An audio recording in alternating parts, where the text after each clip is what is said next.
My name is Flo and I am cycling across Africa, 13,000 kilometers from Cairo to Cape Town. And right now I am in Sudan, crossing the Sahara. It's only been a few days in this country and already all my expectations of Sudan have been shattered. I came here expecting very little besides sun, sand and an empty desert. But so far every day was a surprise. First we discovered that there is a lot of gold here and miners roaming in the desert in search for it. What is this? Dab? And then we met more people. These are the Nubians, and they have lived in this part of the world for millennia. In fact, Nubia was once one of the most prominent kingdoms of ancient Africa, and over time the Nubians have passed down fascinating traditions and ways of life. Even the landscapes here were surprising, and it wasn't all desert. Instead, we found green fields and fresh fruits and vegetables growing along the Nile. In just a few days, I have learned a lot, and I still have a long while to go before arriving in the capital of Khartoum. But I'm just gonna take it day by day, because honestly, you never know what to expect out here. Every day is unique and different, and I have a feeling that today will be a special one. Welcome back to Project Africa.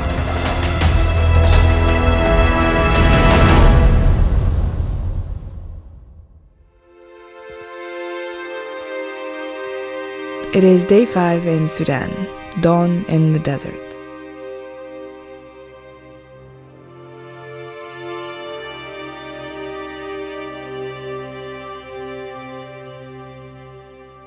Camped in the desert last night. It's amazing.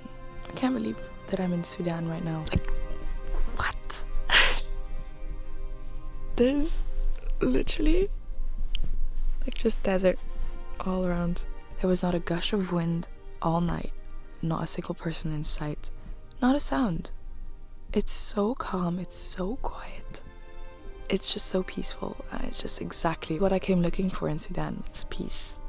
Peace and stillness, the ability to just be. Egypt was so chaotic and so hectic. There was not a moment to think. You were always on the go, always reacting to whatever was happening. So much was happening. But I feel like Sudan is the total opposite of that. Sudan is synonym with stillness. Hey team, ça va? Hey, good morning. Good morning.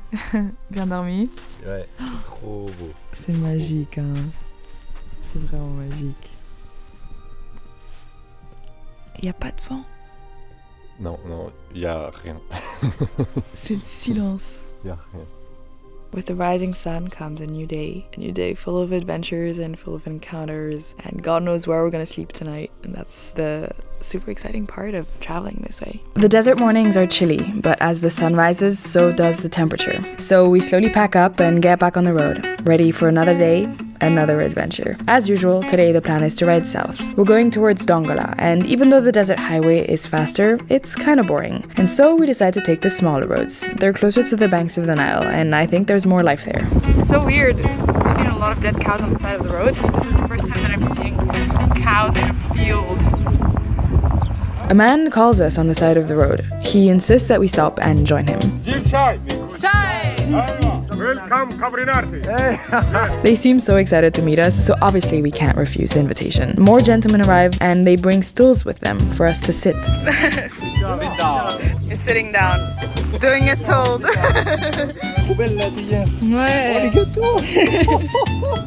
We even got cookies.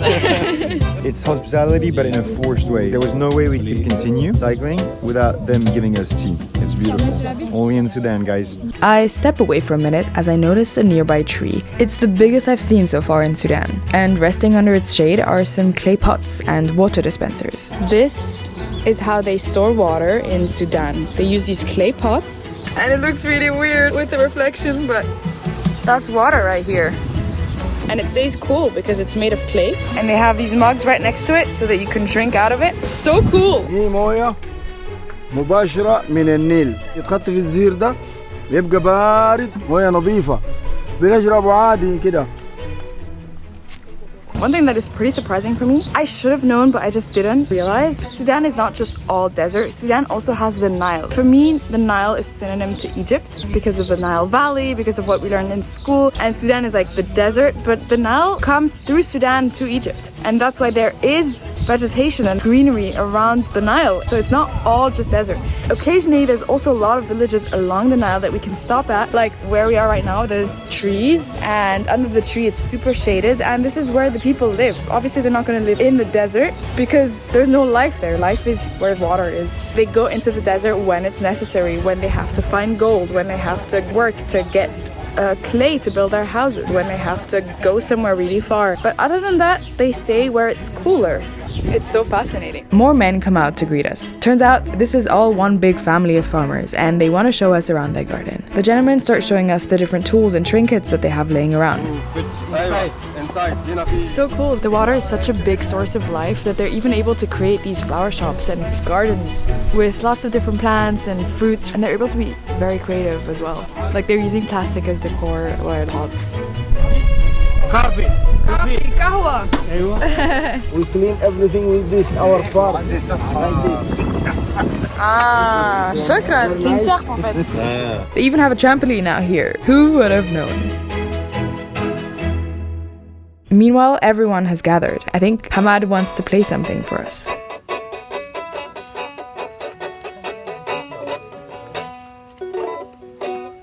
Wow. شكرا حامد النجومي. حامد النجومي.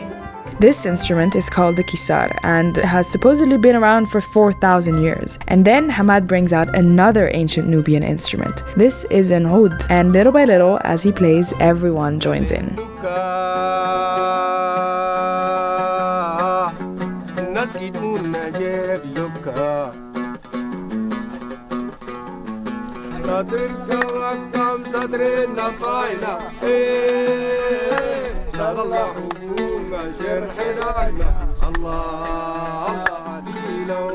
شورتي فالتي وادي بتوصفي نهار قرقين عيني كان مني. Wow. شو حلو. Everyone is so friendly here, but I feel like something's missing. Where are all the women? I'm guessing they're behind those doors, and I want to meet them. أنا من فرنسا. فرنسا؟ أمي من هند. عندك بيبي كم شهر؟ كم شهر؟ 8 شهور يعني 8 8 بس واحد ولا اثنين؟ one more. إن شاء الله everything goes well. إن شاء الله. اتفضل. شكرا. السلام عليكم. زوجة أخي. زوجة أخي يعني مرت. Okay, I know. Married your brother. I follow her into the house, and she introduces me to her mother. ماما. السلام عليكم. Her mom is a bit hard of hearing, so she shouts to explain who I am. Some things are universal. فرنسية. بالخير. هذه غرفة. She's so cute. So cool, because I'm using up all the Arabic words that I know. Ghurfa is a room, but I think I'm running out soon. تفضل sit down. شكرا. I sit down and we start talking. This family is really welcoming. I only just met these ladies, but once again I am offered a cup of tea. شكرا. تسلمي. شكرا كثير. أيوة الترابيزة. Wow. Everywhere we go, we get served tea and it's amazing. I'm joined by the whole family right now. Apparently they're Nubian, so I have a little note on my phone with a couple of words in Nubian, so I'm gonna tell them the words and see if I wrote them down correctly. So here we go. برو بنت ايوه بنت ايوه أشرية. حلو انت جميل أشرية سودان أشرية. سودان ايوه أفيا لوجو باي باي أفيا لوجو. إكا نايجينا. What's your name? My name is Mohammed. We're learning a lot of Nubian words together, and they're telling me that Nubian is a language that's disappearing because it's not taught in schools. The only way that they can pass it down to their future generations and pass it down to their kids is by talking to them. Nubia. Good. I like Nubia. نوبي أنت نوبي ولا السودان؟ I am Sudani Nubi. سوداني نوبي. أوكي. شكرا. Welcome. I'm gonna try to find the others now. I find the boys sitting in the garden. They're enjoying fresh food with the men, and I walk over to show them what I've learned. أي فرنسيتوني هنديغوني. أيوة. أي دولي روتانا زبانيغا. ولا جرافي. It means I'm happy. Bye bye Hirogo.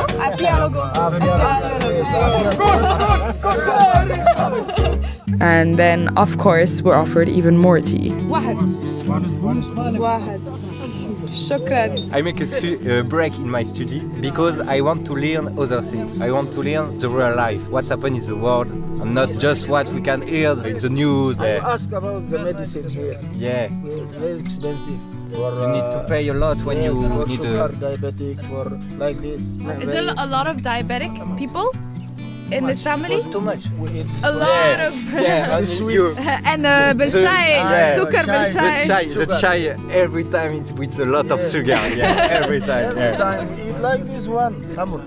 100% sweet, this one. I decide to ask a question about the media and how their country is perceived. لو سمحت شو الكلمة war بالعربي؟ حرب؟ أيوة. ما في حرب بالسودان بالكل السودان. بس بالجنوب ولا وين؟ أيوة في دارفور. دارفور هون ما في. بس بالتلفزيون. They said there is war in Sudan, not in all of Sudan. Yeah. If we hear someone killed, we need to know what we said. Yeah. You know, for years, Sudan was known in the media for being dangerous and at war. But my experience here is the complete opposite and really peaceful. I think it's unfair that it gets such a bad rep. But sadly, as I film this, none of us could have predicted that just a few weeks later, a war would break out here. Today, the country is in a terrible state, and who knows when peace will be restored. But in my eyes, this is the real Sudan, and this is the image of Sudan that I want the world to remember. أنا أشوف السودان البلد السلام. بلد السلام.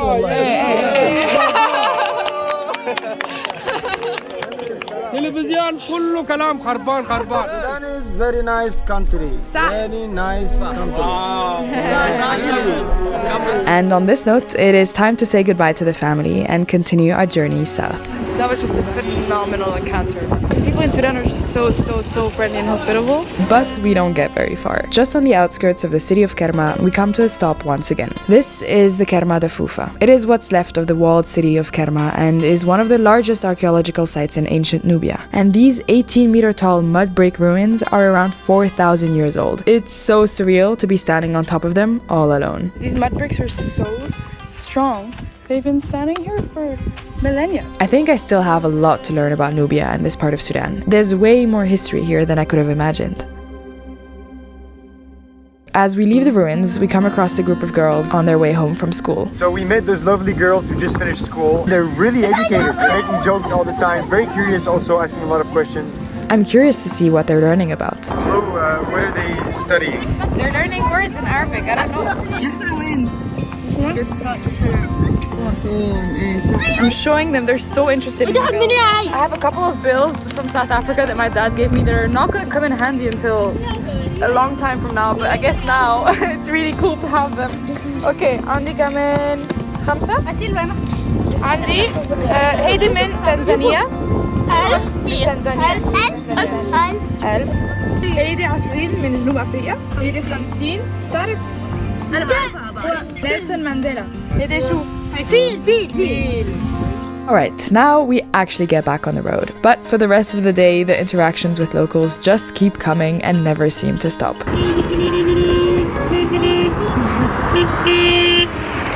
Hello! I think sunset's my favorite time of the day at the moment. Hello! Assalamu alaikum! I think sunset's my favorite time of the day. Hello! I think sunset's my favorite time of day because I get to think about what we did today. We came so far.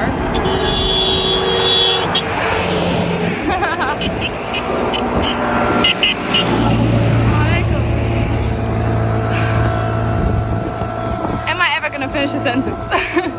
We came so far, we met so many incredible people. Like so many different things happened today. I could write a whole book about it. Alaikum. I could make a whole video about what happened in just one day, and the day isn't even over yet. We still have a couple more kilometers to go. We still have to find a place to sleep, but it's just a really nice time of day to reflect and just to be grateful for another day. Since we spent a lot of time with the family, we arrive in Dongola after sunset. And as we cycle into the city, we meet Ashraf. He invites us to stay in his home, and we find out that he was actually a Boy Scout here in Sudan, just like Tim. Notre hôte pour ce soir est un scout. Incroyable. This is life on the road. It's incredible how much can happen in one single day. Waking up in the desert this morning, I would have never guessed that we'd practically be adopted by a lovely Nubian family, that we learn so much about life here through the locals, that we learn about history and education, and end up being hosted by another family after a long day of cycling. Sudanese people are special and exceptionally hospitable. And that is the beauty of traveling by bike. You're slow enough to make eye contact with everyone on your path, and that leads to incredible encounters. Tomorrow we will start our big desert crossing, and it's scary. But if people have managed to survive in the desert for thousands of years, then so can we, no? Oh my god.